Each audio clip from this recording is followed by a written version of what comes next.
Quand on fait par exemple des accompagnements avec la méthode Valréal, donc on a un accompagnement en 8 positions et une centrale. Et quand on utilise sur ces positions les arcanes majeurs, de suite on va voir se développer sur la cartographie de la personne tout le travail qu'elle doit faire. Alors là, je parle des personnes qu'on accompagne. Je vais maintenant le remettre à moi-même parce qu'avant tout, avant de faire ce travail et accompagner les autres, il est évident qu'il faut soi-même travailler sur soi. Donc je vais le prendre de façon à ce que moi-même, le travail que je fais moi-même, et que j'ai fait moi-même et que chaque d'ailleurs personne qui vient travailler avec moi est un peu obligée de faire, puisque je pense que si on n'a pas fait ce travail, on ne peut pas accompagner l'autre. Donc un travail de connaissance de soi est impératif. Alors on entend beaucoup parler de connaissance de soi aujourd'hui. La connaissance de soi est un peu mise à toutes les sauces. Bon, il y a longtemps, on n'entendait pas parler de connaissance de soi, encore moins avec le tarot d'ailleurs, puisque les gens utilisaient surtout les arcanes pour faire de la voyance ou pour faire de la divination. Tout à l'heure, j'étais au stand là et une personne est arrivée et quand elle a vu l'arcane, elle a dit « Oh, le tarot, oh non, surtout pas ça. Ah non, surtout pas du tarot, je ne veux pas en entendre parler, ça me fait peur ces choses-là. » Oui. Il est certain qu'en plus on est en Occitanie, l'Occitanie depuis le Moyen-Âge a subi quand même beaucoup de, on va dire, des personnes se sont fait brûler, des hérétiques pour ça, donc il est normal que dans notre inconscient collectif il nous reste ces données-là et des données sur le tarot, vu que nos amis que j'appellerais les albigeois à l'époque ont utilisé ces archétypes-là pour aller de maison en maison, pour enseigner. Vous savez que quand on a une carte, c'est plus facile, quand on a une image, c'est plus facile de montrer à l'autre ce que l'on veut dire. Par un dessin, c'est beaucoup plus facile, surtout si on ne sait pas lire. Vous savez qu'au Moyen-Âge, vous le savez tout à fait, de toute façon, il n'y avait que le clergé et puis que l'intelligentsia à cette époque-là qui avait la possibilité de lire et d'écrire. Donc dans les campagnes, ils ne savaient pas du tout, tout ça. Donc les bons hommes et les bonnes femmes se promenaient dans les campagnes et avaient ces arcanes et pouvaient enseigner et faire passer de bonnes choses, en tout cas la bonne parole aux gens qu'ils rencontraient. Vous savez que l'Occitanie était un pays quand même magnifique puisqu'on avait des troubadours et on avait cette religion de l'amour. Et j'aimerais bien aller là-dedans justement parce que c'est évident que quand on fait des accompagnements et quand on fait ce travail, on démarre avec de grosses difficultés évidemment puisqu'on peut arriver à la connaissance de soi et à ce travail par un chemin qui est souvent difficile parce que c'est un chemin de remise en question. Et on a eu des difficultés peut-être et on se dit mais qu'est-ce qui se passe en moi, j'arrive pas à trouver mon chemin, il faut qu'absolument je prenne une direction et dans ce labyrinthe là de la vie et de toutes ces épreuves on a des difficultés. Alors c'est vrai que c'est cet outil formidable qu'est le tarot de Marseille peut nous aider là-dessus, surtout si on a des accompagnements avec des accompagnateurs qui sont justement dans cette ouverture d'esprit. Alors, je dirais que comment on commence?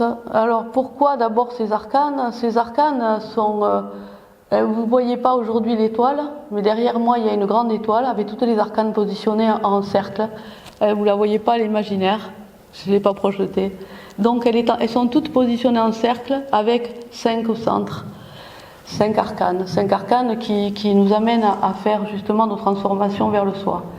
Mais toutes les arcanes autour sont des réalisations, ce sont un travail, ce sont des mécanismes que l'on a, des mécanismes profonds. On apprend à les connaître, c'est un travail de fonctionnement, c'est-à-dire on va aller voir nos mécanismes de fonctionnement et si vous faites un travail déjà sur vous, je suppose que dans cette salle-là, vous n'êtes pas beaucoup, mais vous êtes en majorité avec un travail sur vous si vous avez vu justement le titre, c'est que vous savez que quand on fait un travail sur soi, on doit travailler sur notre ego. Et tant qu'on ne travaille pas sur l'ego, on ne peut pas se découvrir. On ne peut pas laisser les choses un petit peu lourdes de nous-mêmes, psychologiques de côté, pour aller vers plus de lumière. C'est un peu compliqué. Les Albans disaient au XIIe, XIIIe siècle, je tisse mon habit de lumière. Et voilà. Et c'est un peu ce travail-là que l'on a à faire nous aujourd'hui, avec ces arcanes, c'est tisser notre habit de lumière. je vais revenir un petit peu à ce chemin. On vient sur la Terre et quand on est, on a tout oublié. On arrive sur ce chemin, on va dire, par l'arcane 12, la tête à l'envers, vous la voyez. L'arcane, vous le voyez, il a la tête inversée, il a les pieds en bas. On ne sait pas, on a tout oublié, vraiment. Alors pour certains, il reste dans la vie des bribes, ça vous revient de temps en temps. De temps en temps, vous vous dites, ah mais ça je l'ai vu, ça j'en rêve. Je peux faire aussi une NDE et voir des choses qui se passent de l'autre côté. J'ai plein d'intuitions, voilà, mais je ne sais pas trop les gérer. J'arrive sur cette terre, et alors, où je choisis une direction ou une autre, alors bon, on dira, est-ce qu'on a le choix? Est-ce que le hasard existe ou il n'existe pas? Ça, c'est la grande question. Voilà, on peut se poser cette question. Je me souviens, moi, même quand j'étais plus jeune, je voyais ce qui allait se passer dans l'avenir, et je me disais, oulala, quand les personnes me rencontraient et je leur parlais, ça faisait peur à tout le monde, et moi, à moi aussi d'ailleurs. Du coup, c'est pour ça que j'ai décidé de faire ce travail sur moi, à savoir si c'était moi qui produisais les choses ou alors si c'était finalement la vie qui était comme ça et je ne faisais que voir ce qui se passait. Alors aujourd'hui, je peux vous dire que oui, je ne fais que voir ce qui se passe, ce qui va se passer, mais je ne produis rien. Je suis incapable de produire quoi que ce soit. Et plus je fais ce travail sur moi, et plus je me décharge, on va dire, de ces pelures on va dire, d'ego, et plus j'arrive à voir. J'ai intitulé cette conférence « Le miroir de vérité ». Pourquoi? Parce que le miroir de vérité, c'est le centre 21. Le 21, 2 et 1. Vous voyez là, le monde. Vous connaissez le monde. Je pense que vous êtes tous, vous êtes là, vous connaissez le monde. Bon, elles sont bien mes cartes. Hein. Mais voilà, c'est le 21. Et ce monde-là, c'est comment vous vous voyez. Quand vous vous regardez dans un miroir, qu'est-ce que vous voyez? Alors le miroir de vérité, c'est ce que vous voyez. Il va refléter ce que vous êtes. Alors au début, quand il reflète ce que l'on est, au démarrage, il va le refléter avec l'arcane 1. On va dire voilà, c'est ça. L'arcane 1 que vous avez, c'est un démarrage. Il a tout sur la table et il peut aller jusqu'au 21 qui est le centre. Mais il a tout un labyrinthe, vous savez, comme le Minotaure qui rentre dans l'arène et qui va devoir faire ce travail. Toute la vie, le travail que l'on va devoir mener va se faire petit à petit par toutes ces épreuves. À chaque fois qu'il se passera quelque chose, c'est pour nous faire grandir. Et notre manière de le prendre va pouvoir nous aider à le prendre bien ou le prendre mal. Les arcanes, qu'est-ce qu'elles vont nous dire? C'est de quelle manière on le prend. Et quelle est la meilleure manière de le prendre et quel travail nous devons faire pour évidemment dépasser ces épreuves, pour aller un peu plus loin encore dans cet éclairement. Pour aller dans cet éclairement, ça va demander quelques années, évidemment, je ne vous dis pas que ça se fait tout de suite, mais ça fonctionne. Elles sont vraiment là pour ça et c'est un vrai miroir qui révèle ce que l'on est. Alors vous dites, mais c'est quand même extraordinaire si ça faisait ça. Oui, ça le fait, mais il faut avoir les yeux pour le voir. Et si vous voyez que quand vous me regardez, vos yeux me regardent, mais ce n'est pas vraiment vos yeux qui me regardent, c'est ce qu'il y a derrière vos yeux. Et si ce qu'il y a derrière vos yeux peut voir les choses, vous allez me voir vraiment. Comme moi, si ce que j'ai derrière mes yeux, la conscience que j'ai, voit, je peux vous voir vraiment et voir qui vous êtes. Et quand je fais ces accompagnements et que j'ai fait ce travail, j'arrive à ça.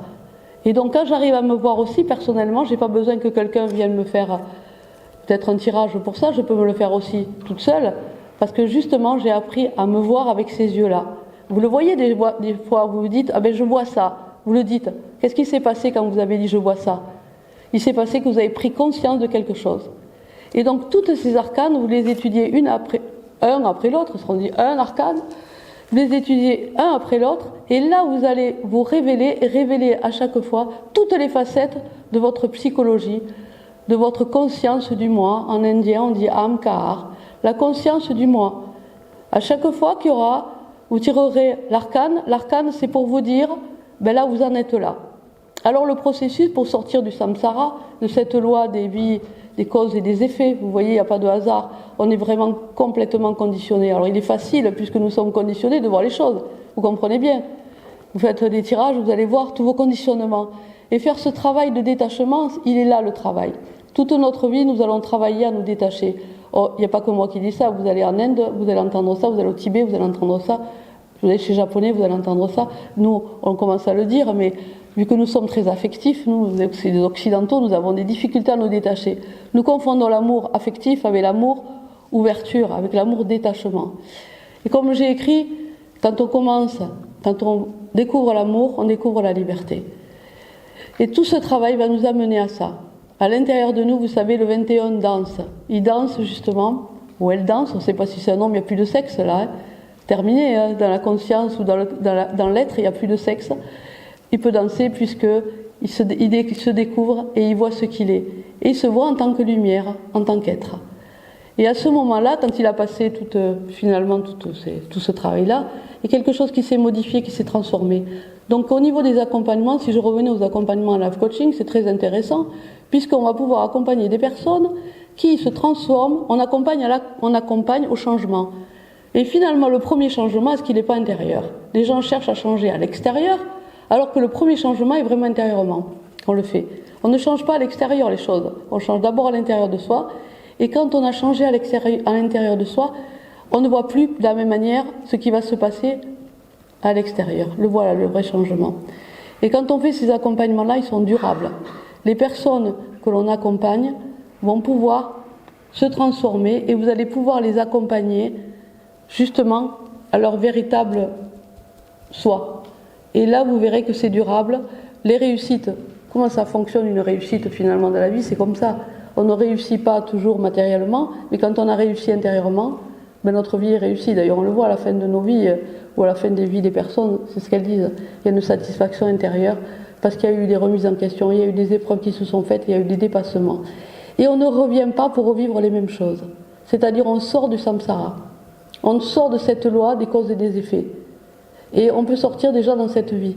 Si vous commencez déjà à faire ce travail, vous verrez que votre vie va se modifier. Et va se modifier en profondeur.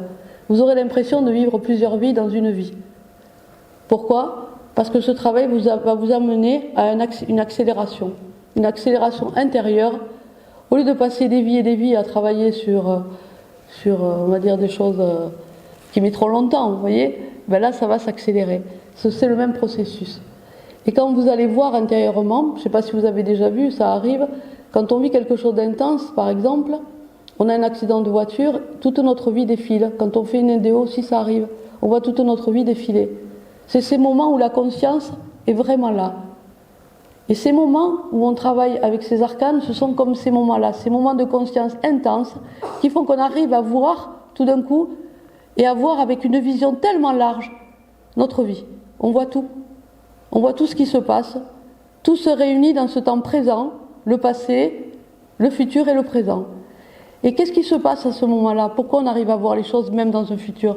C'est parce que dans cette conscience, ce qui était déjà inscrit là commence à se retrouver comme dans un gant, vous voyez, comme si c'était ma main là qui était là, le présent. Et toute cette conscience vient là et rentre dans son moule. Ça s'appelle le présent. Et là, à ce moment-là, on arrive à voir les choses, voir notre vie, voir qui on est et qu'est-ce que l'on fait dans ce chemin.